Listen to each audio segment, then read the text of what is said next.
quieran intervenir están bienvenidos, sobre todo a hacer preguntas con relación al tema. Es un tema muy general, muy amplio. Entonces lo quise simplemente tocar con 4 puntos importantes. Yo quiero contarles algo de lo nuevo en reanimación.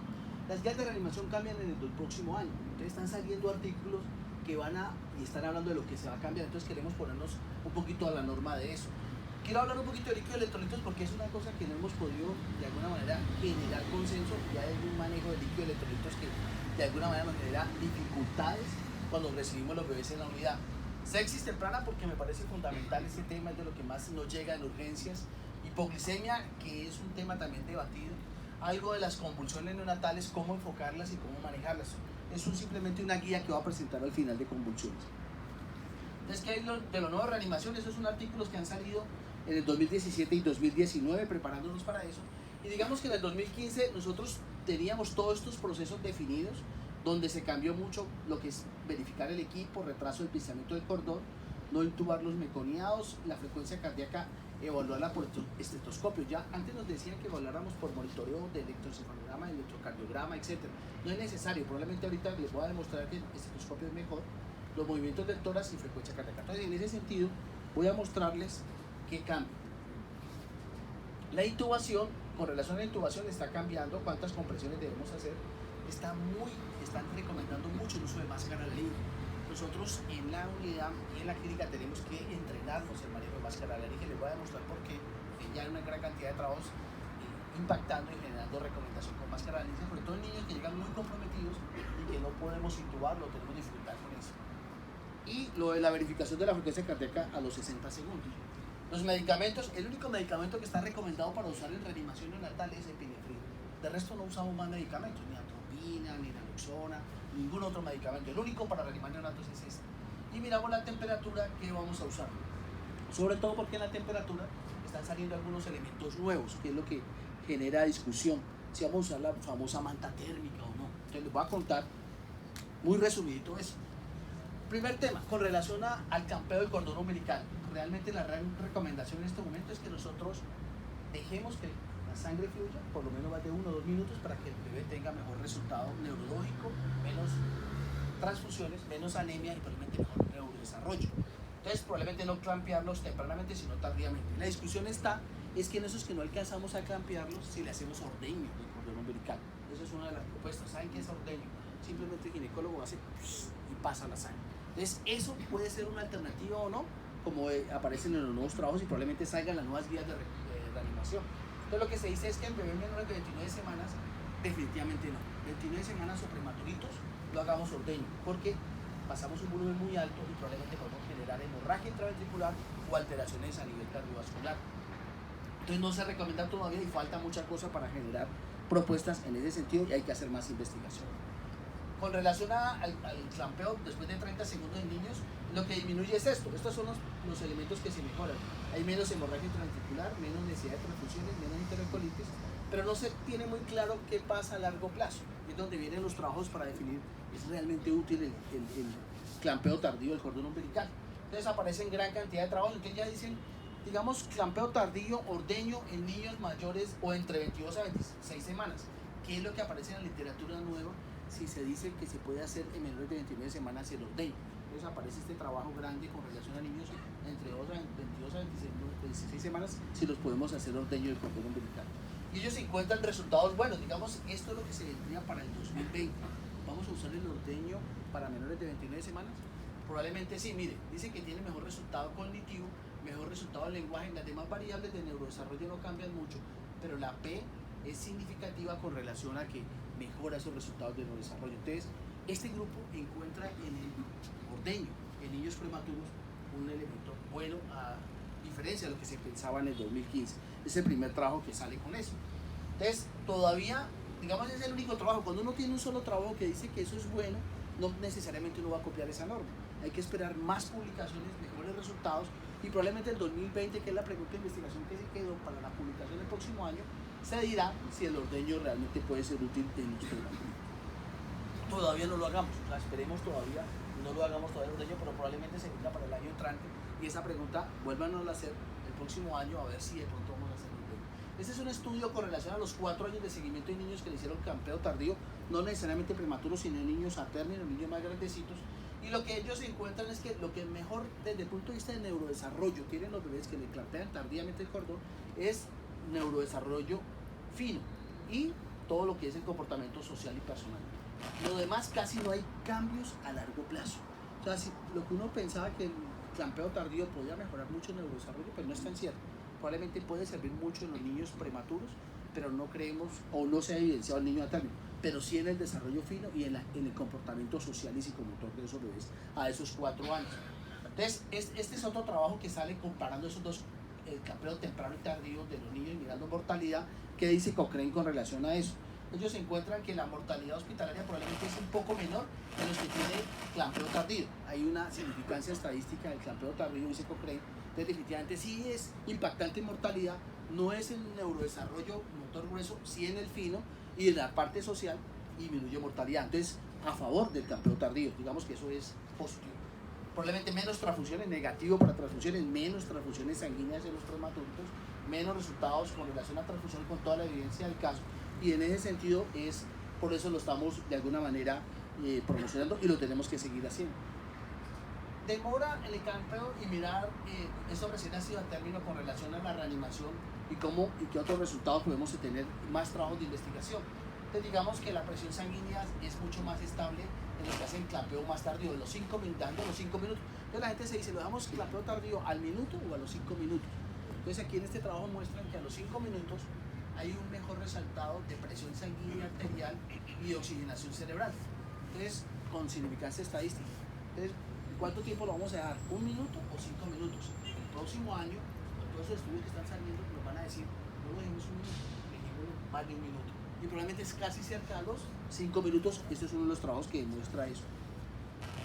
La otra, los cognitivos, digamos, de lo que ya hemos hablado, a raíz de los resultados a largo plazo, no es que se genere muchas diferencias con eso.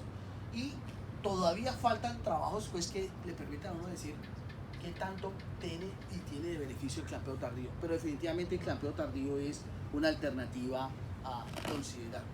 Vamos a hablar ahora de otro tema. Yo no sé si en el clampeo tardío hay alguna pregunta, si hay alguna duda, queda eso claro. Entonces se vienen preguntas para el próximo año, va a cambiar eso, el tiempo del clampeo, cuánto, si vamos a hacer ordeño o no, y qué si a los prematuros los vamos a incluir. Este es otro tema a destacar, que es la termorregulación. ¿Qué pasa con la termorregulación? Que es de los elementos que más me preocupan a mí en la unidad, y que nosotros hicimos un trabajo grande, inclusive en todo Colombia, donde encontrábamos que la causa de morbilidad más importante en prematuros, nosotros le llamamos nearmis neonatal, causa de mortalidad temprana, morbilidad temprana en neonatos, es la hipotermia. ¿Por qué ingresan los niños a la unidad de recién nacidos? Fundamentalmente es porque están fríos, hipotermia. Entonces no los dejemos enfriar. Entonces mantener la temperatura por debajo de 36 grados es un problema. Esta es la temperatura ideal, que siempre le preguntan a uno cuál es la temperatura ideal de los bebecitos. Entre 36.5 y 37.5. Más de allí, malo. Menos de 36.5, perverso, malísimo. Entonces vienen las alternativas, lo que están promocionando en la clínica. Compren el colchón térmico, o la envoltura con plástico, o el calentador. Entonces ahí vienen varias cosas que se vienen, a ver si tienen evidencia, porque eso es de lo que nosotros hablábamos con el grupo de pediatras de la unidad y los neonatólogos con relación a si el colchón térmico lo vamos a comprar o no, y qué tanta evidencia tiene. Y no tiene evidencia, o sea, todavía no tiene evidencia para poderlo usar nosotros. Entonces, ¿qué es lo que dice este grupo con relación a todo esto? Entonces, aquí lo que yo les contaba, la admisión, la temperatura de los bebés, sobre todo en prematuritos, ¿qué pasa con esos bebés cuando llegan muy fríos? Entonces, lo que se ha encontrado con evidencia es que toda esta morbilidad se aumenta. O sea, la hipotermia genera todo esto. La mortalidad, retinopatía, enterocolitis, displasia, infecciones, más tiempo de ventilación mecánica. O sea, tener un bebé con frío, hipotérmico, siendo prematuro es un lío y ojalá que no nos pase en la unidad. Y este rango de temperatura entre 36.5 y 37.5 es el mejor. Acá hay peores resultados y acá por encima de 37.5 hay peores resultados con relación a mortalidad o morbilidad de sus bebecitos, con toda la evidencia del mundo. Entonces, siempre mantengamos la temperatura ideal. ¿Cuándo sufrimos nosotros? Por ejemplo, cuando esos bebés nos los trasladan de urgencias a la unidad en brazos o nos los trasladan de otro sitio sin asegurar las condiciones adecuadas de temperatura. ¿Cuál es la mejor manera de transportar un bebé? En incubadora. Entonces, ¿qué han encontrado? No es con colchón térmico, no es con el plástico, no es con el canguro, con la mamá, sino con la incubadora. Entonces, eso es lo que vamos a hablar de esto, del sistema de servocontrol.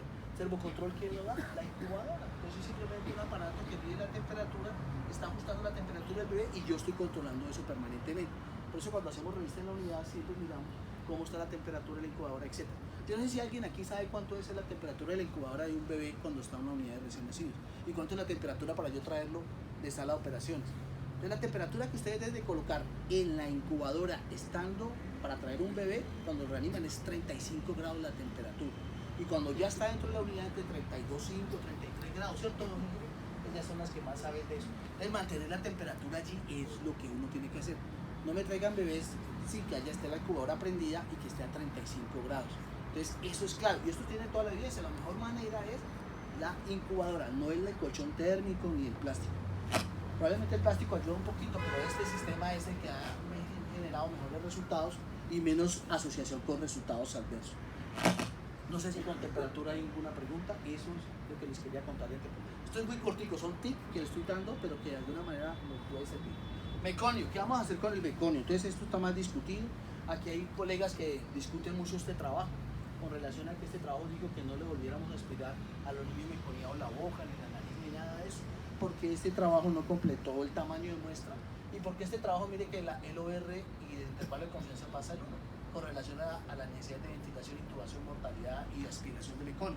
Entonces es un trabajo que no tiene mucha evidencia, digamos, tiene todavía resultados que no son tan contundentes. Entonces aquí colegas en otras instituciones, los que trabajan en otras clínicas, que han decidido que siempre a todos los aspirados de meconio, a los que tienen meconio, le aspiren boca y nariz.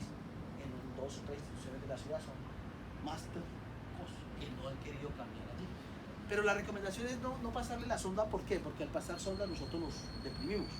Entonces la recomendación es no hacer eso. Digamos que lo que está haciendo ahora es continuar con que no aspirar de rutina. No los aspiremos, dejémoslos tranquilos si están vigorosos. ¿Se acuerda que su niño comiado está vigoroso, se ve bien, en buenas condiciones?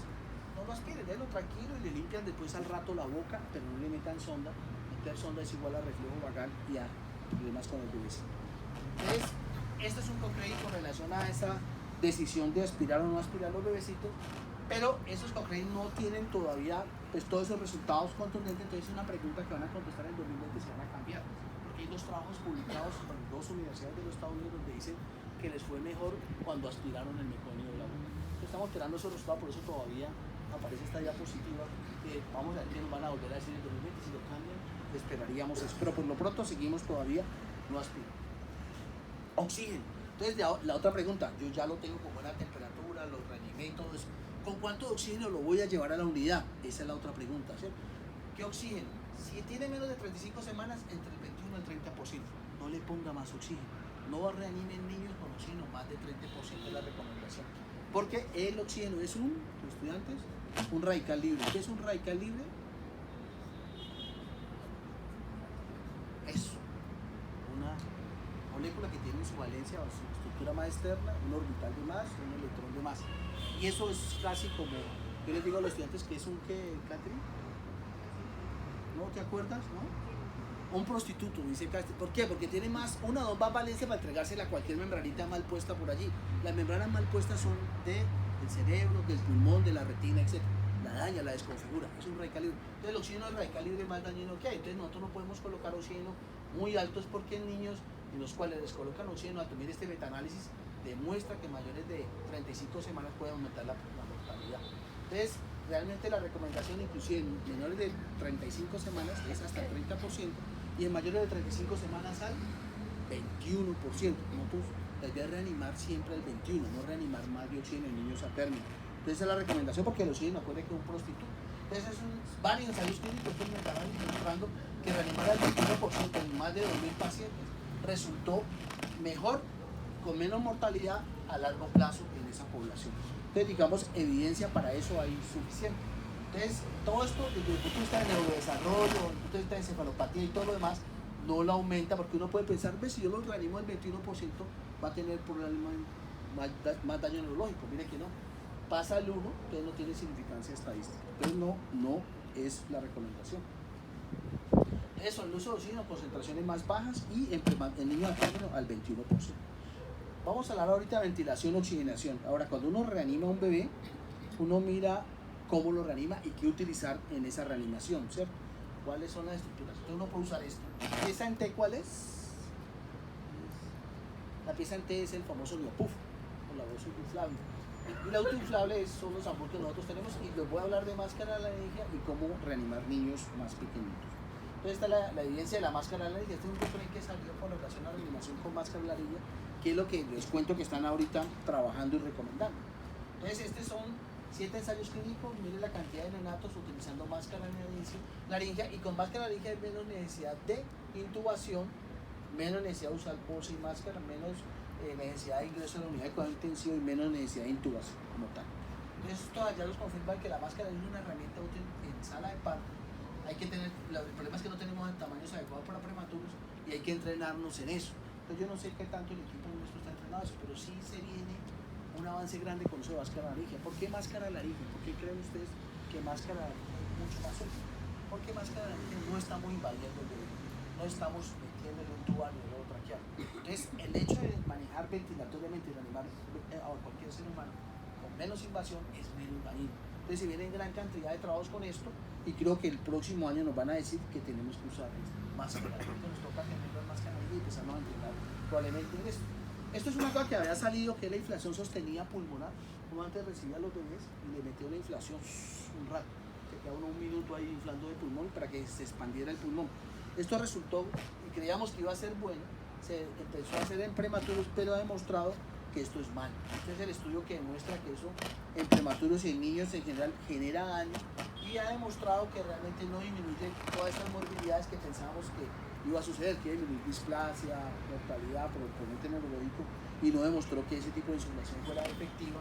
No generó cambios tampoco en todas las demás morbilidades que puede tener un bebé hospitalizado, y definitivamente la insulación sostenida no está avalada en prematura. Entonces creíamos que iba a ser una cosa muy buena, que íbamos a recomendar la insulación sostenida para el próximo año, pero no, esa pregunta la acaban de quitar.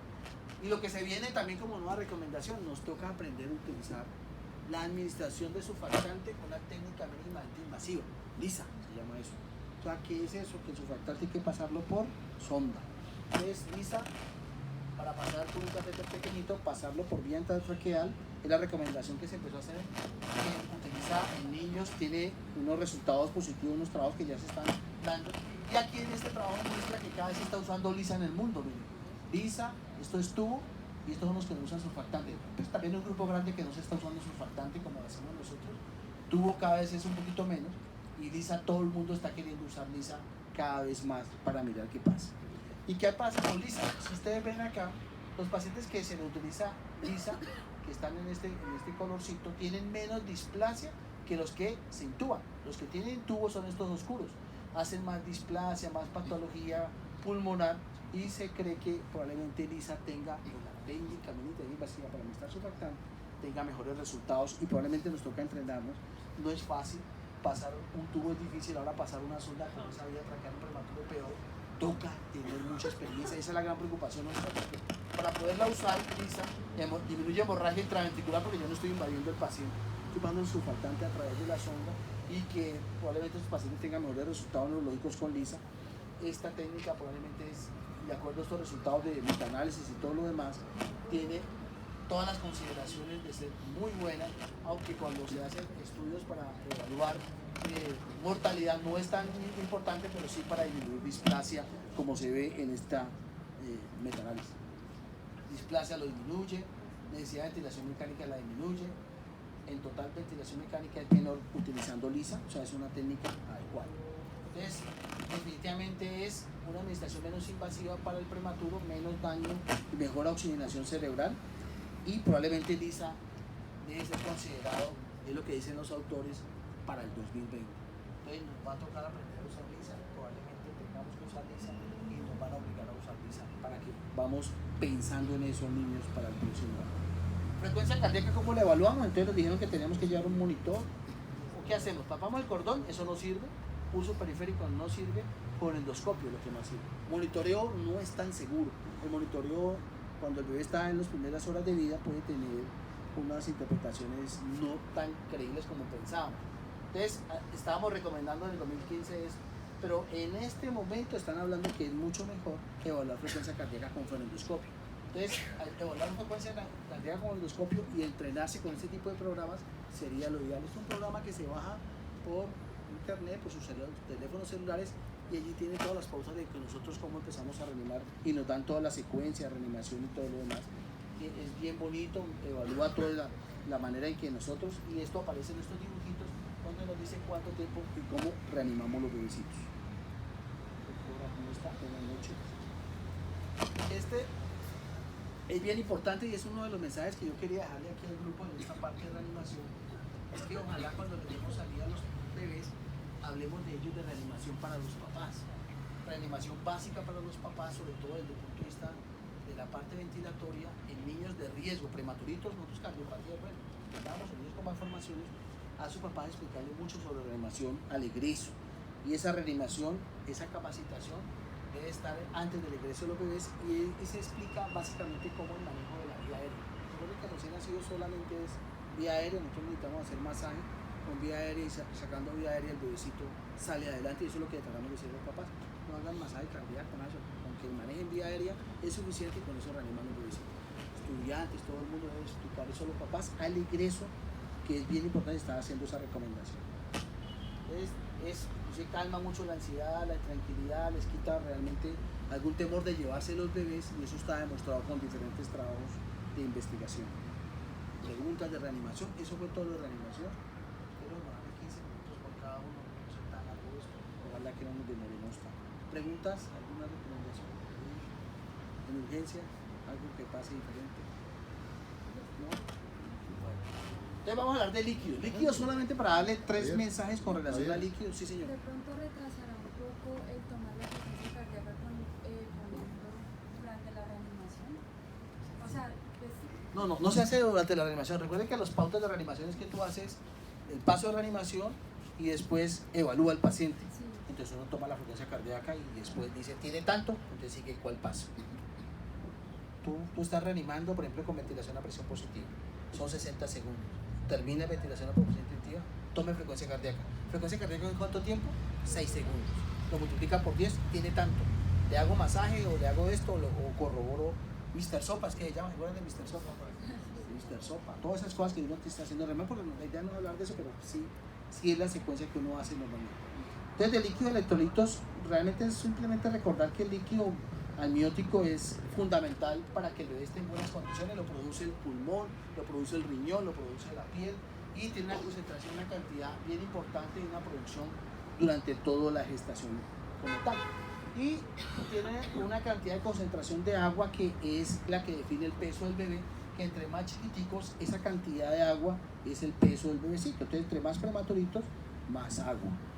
Entonces, mire, y que normalmente ellos deben de perder un peso entre la primera semana del 5 al 7% y el prematuro hasta el 15%. Yo le he dicho siempre en la unidad que nosotros simplemente evaluemos los primeros 3 días. A mí me interesa que en los primeros 2 días pierdan el 2% diario, hasta el 2%, entre el 1 y el 2. Ya después del tercer día se ganan peso y todo lo demás, no es tanto problema. Digamos que esto es lo que nosotros queremos que suceda con los bebecitos. En urgencia llegan y siempre pensamos que porque están con fiebre, están deshidratados y todo lo demás, y porque han perdido mucho peso, entonces empiezan las consideraciones de deshidratación, de mal manejo y la técnica alimentaria. Lo que más ven en urgencias es niños con los cuales la mamá está con seno materno y probablemente no está siendo adecuada esa técnica alimentaria y por eso llegan deshidratados. Entonces nos toca explicar eso. Entonces, esto es simplemente para decirle que el peso de los bebés depende mucho de esa agua en los primeros días de vida. Aquí es cuando nacen, y el agua toda es extracelular, y el agua intracelular va aumentando en la medida que ellos van creciendo. Cuando tenemos y evaluamos el balance hídrico de los bebés, definimos de acuerdo a todas estas variables, ¿no? ¿Qué edad estacional tiene? ¿Qué edad postnatal? ¿Qué temperatura del ambiente? ¿La fuente de calor? ¿Qué pérdidas de agua? Y evaluamos estas características de pérdida, ¿no? Conducción, evaporación, radiación, etc. Entonces, una de las cosas que más nos preocupa a nosotros es cuando nosotros estamos haciendo algún tipo de procedimiento a los bebés y abrimos la incubadora y se pierde mucha temperatura al mantener incubadoras abiertas por este mecanismo de convección, porque ese es el mecanismo que más hace pérdidas así. Y el otro mecanismo que nos parece bien importante que siempre recuerden, sobre todo con prematuros, es evaporación. Los prematuros se evaporan si yo no los coloco en una humedad adecuada. Por eso es que los prematuros los colocamos en humedad, una humedad importante. Están las pérdidas sensibles. Yo realmente no les voy a hablar de eso porque no es el objetivo de esta conferencia, pero sí considerar que hay unas pérdidas muy grandes que dependen de todo ese medio ambiente donde está el bebecito, donde está interaccionando él, y si no las tenemos de manera adecuada, esas pérdidas van a ser grandes. A nosotros se nos han muerto históricamente, digamos ahora último, sino hace meses o años, muchos bebés en falla renal, y tiene que ver mucho con ese mal manejo de los líquidos, con el mal manejo de la incubadora, con todas esas cosas que tenemos que estar muy pendientes de esos bebecitos. Por eso hablamos mucho de la humedad. Mire la cantidad de líquidos o de pérdida de líquidos que tienen los bebés de acuerdo a la edad estacional. Eso, hay muchas tablas, muchos trabajos que hablan sobre eso. Vuelvo a insistir en las diferentes pérdidas de temperatura y de líquidos de acuerdo a convección, conducción, evaporación y radiación, que son mecanismos de pérdida de estos pequeñitos, y cómo nosotros debemos aportar líquidos. De esta diapositiva y de este estudio que fue publicado en el 2008, que me parece interesante, sobre todo con los médicos de allá de la unidad. Acá hablan de cuánto necesita de líquido. Por ejemplo, un bebé menor de 25 semanas en este estudio colocan que debe ser 150 por kilo. Entre 25 a 27, 120, y entre 28 a 30, 100. Muchos, ¿cierto? No lo usamos nosotros tanto. Pero digamos que hay que tener esta consideración porque ellos dicen que hay que incrementar entre 10 a 30 cc por kilo dependiendo de la edad del bebecito. Pero me parece interesante es cuando ellos empiezan sodio. Siempre empezar sodio si el sodio nos llega por debajo de 130. ¿Cierto? Siempre urgente empezar el sodio, inclusive si lo toman el primer día. Si está entre 135 y 145, pues mejor. Pero si está por encima de 145, no lo pongamos. Esa es una recomendación que ellos hacen. Igualmente con el potasio, ¿no? El potasio idealmente, ¿cuál es el potasio ideal de los bebés? Que esté por debajo de 5. Cuando está por debajo de 5, yo le pongo potasio. Si está por encima de 5, no le pongo potasio, y si menos se lo está orinando acá los bebecitos. Y acá está nuestra nefróloga de base para que confirme todo lo que está en esta descripción, la doctora Vanessa. Entonces, esta recomendación de sale de líquido, mire la cantidad, y esto es lo que nosotros criticamos. Menor de 750 entre 100 a 140, 750 y 1000 entre 100 a 120. El lío es, le pongo 100, 140, y es la pregunta que nos hacíamos siempre allá en la revista de la unidad. Entonces, ante eso nosotros creamos nuestra propia tabla, y la tabla que estamos desarrollando en la unidad, que si pesa menos de 750 a 100, si está entre 751 y 999 y 90. Y arrancamos con eso. Entonces nosotros todos los días lo pesamos, le medimos electrolitos y miramos vía oral.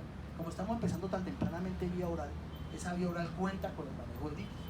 Y es la tabla que yo le pido a enfermería a todos cuando hacemos la revista, que la miren, y que si se pasa de allí, las enfermeras inmediatamente bajan la cantidad de líquidos, bajan la cantidad de aporte, si no se vaya a encharcar mucho ese bebecito. O si le falta, empezarlo a corregir, porque puede ser que ellos estén muy cortos de líquido y todo lo demás. Es lo que estamos usando en la unidad, y que realmente lo que es similar a la otra, ¿no? Miren que no cambia mucho, sino que no usamos la cantidad más alta por lo del ductus y todo lo demás, sino que estamos usando la recomendación más baja. Sepsis, tercer tema, ya vamos a acabar. Sepsis temprana. Con sepsis, ¿qué pasa? Bueno, aquí siempre generó gran dificultad con relación a cómo vamos a enfocarnos y qué vamos a hacer en los niños con sepsis temprana. Y esta es la definición de sepsis en niños durante las primeras 22 horas que tenga un germen en sangre. Si no tiene germen en sangre, no es sepsis. Y además que tenga síntomas. Sepsis es con síntomas. Realmente tiene que haber síntomas. Yo realmente casi no veo niños con sepsis, sino que nosotros le colocamos el diagnóstico de la mamá tiene una RPM, una poliomielitis y cosas, y la gran mayoría están sin síntomas. Entonces los que nosotros hospitalizamos no son sepsis, sino que son niños que son expuestos a una infección materna. Debería uno colocar ese diagnóstico. Igual como los niños que son expuestos a sífilis, a toxoplasma, todo lo demás, o a VIH, estos son expuestos a infecciones cuando están asintomáticos. Pero sepsis es cuando no tienen síntomas. Entonces ese grupo realmente a veces lo ve más de urgencias. Entonces ellos los llegan con fiebre, taquicardia, alteración de temperatura, respiratoria y todo lo demás. Esta es la frecuencia de sepsis, digamos, es porque no hemos podido nosotros utilizar un elemento clave en la evaluación de sepsis, que es una calculadora que clasifica la sepsis temprana en los bebés, y le hemos invitado y tratado de hacerla, pero no la hemos sacado. ¿Por qué usamos esto dentro de esa calculadora que les voy a contar ahora? Porque nosotros usamos la incidencia más alta para sepsis en niños a nivel que es de 0.6 a 0.8 por 1000 recién nacido. Esto en menores de 1000 gramos realmente, y en muy prematuro la sepsis es mucho más amplia y probablemente es mucho más grave en esos chiquiticos. Entonces digamos que en Estados Unidos en términos generales es de 0.5 por cada 1000 bebecitos, pero en prematuros esa incidencia varía y es mucho más frecuente. Mecanismos de esa infección y cómo llega a los bebecitos, pues allí la tenemos reflejada con relación a que esa sepsis o esa infección intramniótica. Nosotros no hablamos de coriamnitis ya, ¿no? Porque el término coriamnitis está muy debatido, porque coriamnitis es un diagnóstico histopatológico y un diagnóstico desde el punto de vista molecular. Hablamos de infección intramniótica, es la recomendación que están haciendo nosotros, por eso ustedes van a encontrar en la literatura esta sigla, infección intramniótica, para cuando si no encuentran coriamnitis. El coriamnitis es otro contexto.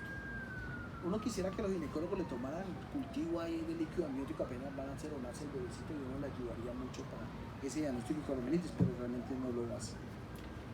Estos son los factores de riesgo para infección intramniótica o infección en los bebecitos que nosotros lo tenemos en cuenta con relación a los bebés que vamos a hospitalizar. Mire que aquí aparece administración de antibióticos intraparto. Bebés o madres que reciben antibióticos versus mamás que tienen infección y no reciben antibióticos. No recibir antibióticos aumenta la posibilidad de que el bebé se infecte en cualquier escenario, ya sea infección antibiótica o RPM o colonizada por estreptococo, como ustedes ya saben. Entonces, la estacional es un predictor de infección, de mal resultado. Entonces, nosotros de alguna manera no a todos no le debemos colocar antibióticos porque muchos de los bebés no lo requieren, como vamos a plantear y que plantea este artículo o todo este grupo de trabajo. Entonces, bajo riesgo sería esto. Yo tengo un prematuro que nace por cesárea electiva, nace por preeclampsia o problema placentario, o tiene ausencia de trabajo de parto y no se ha fallado, tiene inducción de trabajo de parto. Son niños asintomáticos, yo no le hago nada. O sea, la recomendación es que ni cultivo, le tomemos ni antibióticos ni nada. O sea, a los prematuros no le coloquemos antibióticos, no le tomemos exámenes, no hacemos realmente nada. Esa es la recomendación. Pero si tiene menos de 34 semanas, si ya tiene ruptura de membrana, tiene incompetencia cervical, tiene trabajo de parto prematuro, tiene infección antiamniótica, está colonizado por estreptococo, tiene un estado fetal insatisfactorio, que el ginecólogo te dice eso, ese por lo menos toma el hemocultivo. Y la decisión de colocar antibiótico es donde todavía algunos autores dicen sí o no. Algunos no les colocamos. Nosotros en general cuando están asintomáticos y tienen estas condiciones de riesgo, les tomamos solo hemocultivo cuando son menores de 34 semanas. Es lo que estamos haciendo nosotros, ¿cierto? Ahí no hay discusión. Cuando tienen más de 35 semanas y tienen coriamnitis, estos son los factores, digamos, de riesgo mayores de 35 semanas. Coriamnitis, infección intramniótica, RPM, estreptococo, antibiótico intraparto, que no lo tenga y que el bebé tenga sintomatología. Entonces, si lucen enfermos y tienen infección intramniótica, hay que empezar antibióticos y hemocultivo. Si está colonizada, solamente tomaríamos hemocultivo si la mamá tiene, además de la RPM, menos de 37 semanas y no recibió antibióticos. Entonces ahí es donde probablemente nosotros no estamos afinando mucho, sobre todo para el grupo de pediatras allá en la unidad, porque si la mamá está colonizada, tiene menos de 37 semanas, tiene RPM y no recibió antibióticos de manera adecuada, ese grupo es mejor tomar hemocultivo. Si tiene todo, porque la mayoría de nosotros, nuestros ginecólogos, menos mal hacen esto bien y les ponen antibiótico a la mamá, entonces no tomamos ni hemocultivo. Pero si usted les llega un paciente lactario y todo eso que no tiene las condiciones, solo hemocultivo tomaríamos con estas características. Y las madres colonizadas por estos pocos, acuérdense que solo la dejamos con vigilancia 48 horas sin antibiótico y sin tomar hemocultivo. Entonces digamos que la calculadora se utilizó en niños que tengan riesgo, tiene un estudio de cohortes con más de 608.000 pacientes para evaluar la calculadora con estas variables de riesgo, y con esas variables de riesgo ellos miraron en este trabajo de investigación si había o no posibilidad de infección. Si ustedes se meten a Google con estas siglas, encuentran la calculadora, sobre todo los estudiantes y los internos, para que usen la calculadora, porque hemos logrado que todos la usen. Esta calculadora sale esto: qué semanas tiene el bebé, uno la coloca acá, cuántos días de vida tiene, qué temperatura tiene en grados centígrados, si tenía RPM o no, y si tenía antibióticos antes, y si tenía algún tipo de estas variables que aparecen ahí, colonizada, infección, etc. Y nosotros de aquí vamos a encontrar qué riesgo puede tener ese bebecito de acuerdo al examen físico que encontramos. Entonces, ¿qué nos sale? Si está en verde el bebé y el examen físico es normal, probablemente va a salir en verde, no le coloco antibióticos, no le hago nada. Pero si tiene sintomatología cardiopulmonar o signos equívocos clínicos, ¿qué son signos equívocos clínicos? Son signos como alteraciones de temperatura, como alteraciones de la succión, de la alimentación, hipoglicemia, etc. Entonces, esos pacientes probablemente con todo eso yo voy a definir si tiene taquicardia, si tiene alteración de temperatura, problemas respiratorios y todo lo demás que aparece acá, colocarle el hemocultivo e iniciar antibiótico. Entonces, esa calculadora le dice a uno todo eso, o sea, la calculadora lo va llevando a eso, y la idea es que ahora en la era digital ustedes puedan usarla para definir riesgos y definir si esos pacientes se hospitalizan o no con antibióticos. Punción lumbar no le hacemos a todos, probablemente le hacemos primordialmente a los que están con sintomatología. Aquí está la sintomatología, la indicación de punción lumbar, sobre todo porque hay un riesgo alto de meningitis. Este algoritmo lo vamos a dar en la unidad, pero ¿qué dice este algoritmo para que no se ve tan bien? Que si nosotros tenemos un bebé con sintomatología o un bebé que tenga una evidencia muy clara de una sepsis con cultivo positivo, aunque esté en asintomático, o si es muy prematuro, tiene cultivo positivo, hacerle punción lumbar. Entonces lo que hacemos nosotros, urgencias, llega un niño con, que es la pelea de Nelly, ¿cierto? Le llegan todos los pacientes con fiebre, con sintomatología de urgencias y ninguno tiene punción lumbar, o sea, de 10, 2. Eso es lo que vemos nosotros en la revista. Entonces la recomendación es, hay que hacer la punción lumbar antes de empezar antibióticos, hay que tomar el hemocultivo antes de empezar antibióticos, porque si nosotros empezamos antibióticos, la oportunidad de haber hecho el diagnóstico de infección urinaria o de meningitis se pierde. Entonces esa es la invitación, tratar de no empezar antibióticos. Inclusive la recomendación que si el niño no está tan mal y no pudieron hacer la punción lumbar y no pudieron tomar el hemocultivo, que es lo que más nos falla, no empiecen el antibiótico, empiecen al otro día, pero que alguien pueda hacer esa punción lumbar, que alguien pueda tomar ese examen de orina, porque se nos escapan niños que realmente tenían una infección urinaria o una meningitis porque no hicimos este manejo. Como están promocionando el FilmRay, entonces en ese proceso de sepsis, y ustedes revisaron la charla de FilmRay, algunos fueron acá, ese FilmRay nos permite diagnosticar muy tempranamente en esos pacientes que sospechamos meningitis, tomarle FilmRay para decir si eso es viral o si eso es bacteriano. Se van a llevar una sorpresa. La gran mayoría de temperaturas, de sepsis que llegan a urgencias de esos chiquiticos son virales. Entonces, uno quisiera tomarle FilmRay a todos, pero eso es costoso. Pero la recomendación que estamos haciendo nosotros, por ejemplo, en el hospital con el grupo de infectología, es que paciente que tenga clínica y tenga un líquido encefalorraquídeo alterado y que nos haga sospechar una meningitis, hacemos FilmRay para buscar herpes, pero también buscamos otros virus y las bacterias que nos da este FilmRay. Entonces, eso disminuye el costo y ese bebé probablemente va a estar apenas 2 días si sale viral y a los otros 2 días lo mando para la casa.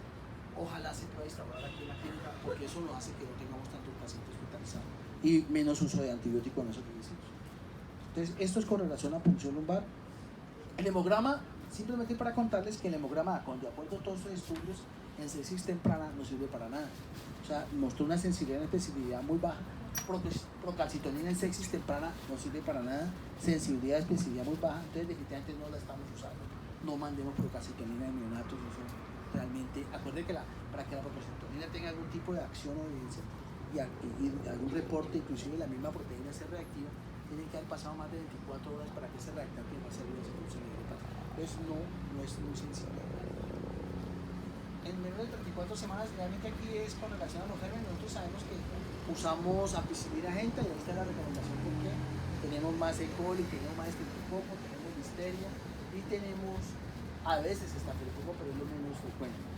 Y es lo que hablábamos el otro día con el doctor Juan Pablo con relación a la pregunta que se vino con la listeria. Los infectólogos no la ven porque de 0 a 3 meses no hay listeria. Listeria hay en la etapa de recién nacido. Recién nacido es diferente a la etapa neonatal. Recién nacido es las primeras horas de vida. Entonces, esa etapa sí vemos listeria porque esa es la listeria de la mamá. ¿Saben de dónde viene la listeria de los bebés? Que se la pasa a la mamá. ¿Ustedes saben de dónde es? Estudiantes. Listeria. Listeria es una bacteria que le da... No histeria, sino listeria. De comer mucho queso. O sea, todos los productos que tienen que ver con lácteos están asociados a que esas mamás, eso es lo que han encontrado. Y a la mamá les gusta aquí se come bastante de todo eso. Entonces, tratamiento realmente, si los cultivos son negativos, aquí es donde probablemente nosotros, yo quería hacer un ajuste con el grupo de recién nacidos y con relación a que si los cultivos son negativos o los bebés están asintomáticos, se pueden dar salida a las 36 horas. No tenemos que esperar 48 horas si tenemos la unidad muy llena. Ahora que está muy llena. O sea, la recomendación de observación son 36 horas. Dicen 36 a 48, pero 36 está bien. ¿Ya? Nosotros dejamos 48, pero yo veo que un bebé cumple las 48 a las 8 de la noche y no le han dado salida a las 3 de la tarde. para que lo consideremos que eso se puede hacer entre 36 y 48 horas. Entonces, los antibióticos a la mamá es lo que previene la sepsis y por eso en infección por colonización por estreptococo les colocan penicilina. ¿Y cuántas dosis es que son? Con una sola dosis es suficiente. Si la mamá tiene RPM o tiene alguna cosa y le han colocado 4 horas antes del inicio de trabajo de parto penicilina, está bien protegido. El último tema, hipoglicemia. Con hipoglicemia, simplemente para contarle, porque es otra situación que se vive en urgencias, se vive en niños que no comen bien y que tomamos ese tipo de exámenes. Entonces, lo importante es definir qué es hipoglicemia en los bebés, cuál es el número, qué es lo difícil y es lo que vamos a tratar de nosotros ponernos de acuerdo. Para esta diapositiva, solo este elemento es lo que quiero que ustedes aprendan. La necesidad de glucosa cerebral es entre 5 a 7 miligramos por kilo minuto y el recién nacido requiere eso para que el cerebro esté en buenas condiciones. Entonces el cerebro es el que consume la glucosa. Entonces niños con hipoglicemia lo que más se les daña es su cerebro, que es lo que no queremos que les pase. Entonces nosotros establecemos un umbral operativo para que no haya lesión cerebral y han definido que la glicemia puede estar en las primeras 4 horas de vida hasta 25. Como a veces les da por tomarle glucometría a los bebés tempranamente, y este es el resultado de glucometría, los bebés manejan glucometrías de 25, 25 a 40, 35, y eso es normal en las primeras horas de vida. Eso no significa que yo tenga que hacerle algo a ese bebé fuera de darle comida, fuera de darle la leche como tal. Entonces, nosotros, si no corregimos, si no le damos comida al bebé, el bebé tiene un problema con la glucogenólisis. Entonces empiezan a haber pérdidas de la reserva y probablemente entre 4 a 6 horas puede tener niveles más bajos que yo tendría que entrar a corregir. Pero si yo corrijo inmediatamente dándole leche, que el bebé se nutra, que le den a bocar más leche materna, no pasa nada. Y estas son las causas realmente porque las mamás le han dado probablemente mucha glucosa en el parto. ¿Saben por qué dar mucha glucosa en el parto a una mamá le da hipoglucemia al bebé? ¿Cierto? Porque la glucosa pasa, estimula insulina y la insulina no pasa de la mamá al bebé. Esa insulina alta, después nace el bebé y no encuentra cómo manejar glucosa, entonces baja la glucosa en el bebé y la hipoglucemia. Entonces todos estos son factores que llevan a un bebé que pueda hacer hipoglucemia. ¿Por qué esos factores se los menciono allí? Porque, y aquí lo vuelvo a escribir, porque definitivamente a quienes les tomamos glucometría son los niños de riesgo. O sea, no le toman glucometría a todos los bebés. A los únicos que les toman glucometría son los niños que son o que tienen síntomas de hipoglicemia, los que están hijos de madres diabéticas, los asfixiados, los hijos de madre preclántica, retardo de crecimiento, meconiados, posmaduros, madres diabéticas, historia familiar de hipoglicemia, o los que tienen síndromes como Becky-Billman. Serían los únicos que les tomamos glucometría. O sea, la idea es no tomarle glucometría a todos los bebés, sobre todo en el puerperio, en los neonatos. Llega un bebé tranquilo, no le tomen eso porque les va a dar 25, entonces lo van a hospitalizar. O le dan la leche de fórmula, que yo tengo una clínica aquí en Cali, a todos les toman glucometría para dar la leche que ellos tienen allí. Listo, entonces le dicen a la mamá, su leche no sirve, denle la de fórmula porque es que no tiene la glucosa baja. Y con eso están formando la leche de la leche. Entonces no queremos que pase eso con la leche. Entonces, definitivamente la hipoglicemia, si la hipoglicemia persiste, pues puede ser un problema de exceso de producción, de déficit de producción de glucosa, o exceso de producción de insulina, y tenemos problemas ya sea de enfermedades metabólicas, endocrinas o otras causas que allí están mencionadas. Entonces, de alguna manera nosotros ese hiperinsulinismo que vemos en algunos pacientes que puede ser transitorio, nos toca descartar todas estas causas. Y eso es lo que hacemos en la unidad. Nosotros no corremos a hacer un manejo sino el normal. Esos bebés inmediatamente entran con flujo metabólico de 8, vía oral, permanente, no quitar nunca la vía oral, y esperamos a que esa hiperinsulinemia que probablemente tenga transitoria se le quite. Y estamos evaluando probablemente esos neonatos de cuando hacemos estudios adicionales, sobre todo cuando tienen otras causas que le genere eso.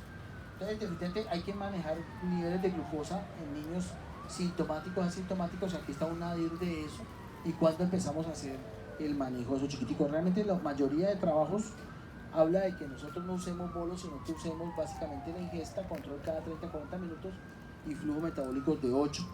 Y mire que acá está este de pronto lo dejamos dentro de la unidad porque, o allá en sala de parto, porque en niños asintomáticos realmente la gran cantidad de bebés pueden tener 25, como aparece aquí, que puede ser normal a las primeras 4 horas, o 35 en otros bebés. La recomendación es darle biberón o darle leche. Si permanece por debajo de 25, entonces sí toca colocarle probablemente los líquidos endovenosos, igual a este grupo de pacientes que entre 4 y 24 horas está por debajo de 35. Y ya el que realmente nosotros hacemos un seguimiento mucho más efectivo, el que tiene menos de 45. O sea, lo ideal es mantener glucosa por encima de 45, pero ¿cuál glucosa? No la del destostil, no la glucometría, sino la central. Entonces ustedes dicen, tenga hipoglicemia, tenga glicemia bajita, tomémosle una central si realmente eso confirma. Y este algoritmo está hecho con glicemia central, no con glucometría. ¿Listo? Y ese algoritmo ojalá vamos a tratar de tenerlo bien en unidad, porque ese es el algoritmo, sobre todo en salas de parto, puerperio, que nosotros tenemos que hacer y seguir. Entonces aquí nosotros damos salida a los bebés si en 48 horas la glicemia no está por debajo de 50 o mayor de 60 y mayores de 48. Entonces esa es la recomendación. ¿Cuál es el valor de glucosa para que ya esos que han hecho hipoglicemia salgan para la casa? Esta es la recomendación que hay a nivel universal y lo que hacemos nosotros. Esta última diapositiva, bueno, no se ve nada, pero sí los invito, sobre todo al grupo que está en la unidad, de cómo manejar las convulsiones en neonatos. Entonces, las convulsiones en neonatos, ¿qué le vamos a colocar? Y es un trabajo que estamos tratando de hacer con Cristian y con Ernei, de un metaanálisis de evaluar Keppra contra fenobarbital. Acabamos de realizar un estudio de Keppra y fenobarbital en la India y ellos allá encuentran que Keppra es mejor.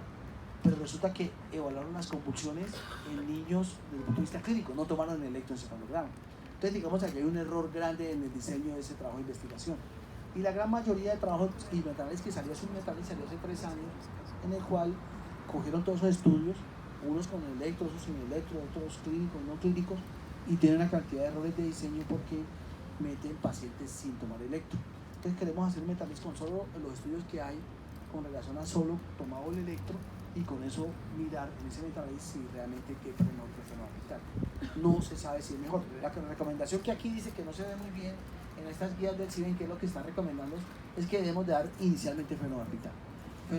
Si sigue convulsionando y el paciente ha recibido fenobarbital a 20 miligramos por kilo, otra vez fenobarbital, otros 20 miligramos por kilo. Y dejar mantenimiento entre 5 y 8. Eso es lo que dice acá. Si no mejora con las 2 dosis de fenobarbital, que dice aquí una, luego otra, entonces ahí sí considera Keppra. ¿Y Keppra qué dosis? 20 a 40, y ese es el lío, ¿no? Nosotros a veces usamos dosis de 15, de 10, pero la dosis de Keppra ojalá sea de 20, y mirar cómo va. Si no mejora con eso, entonces ya viene epamina o utilizar lidocaína. Y luego las benzodiazepinas. Ese es como el algoritmo que tenemos para el manejo de convulsiones neonatales, que creo que sirve mucho porque a veces nos llegan pacientes con convulsiones bastante severas, y este es un algoritmo que recomienda el CIBEN, que lo revisaron hace como 2 años y creo que no ha perdido vigencia, sigue siendo, y él lo hablaba con neurólogos y es lo que ellos están recomendando realmente en este momento. Entonces, esta es otra guía que vamos a dejar allí puesta en la unidad para que en urgencias en todo lado también la sigan en caso de tener pacientes con convulsiones refractarias y de difícil manejo. Eso era todo. No sé, preguntas, ahora sí, intervenciones, pero no aburrirlos y cansarlos mucho.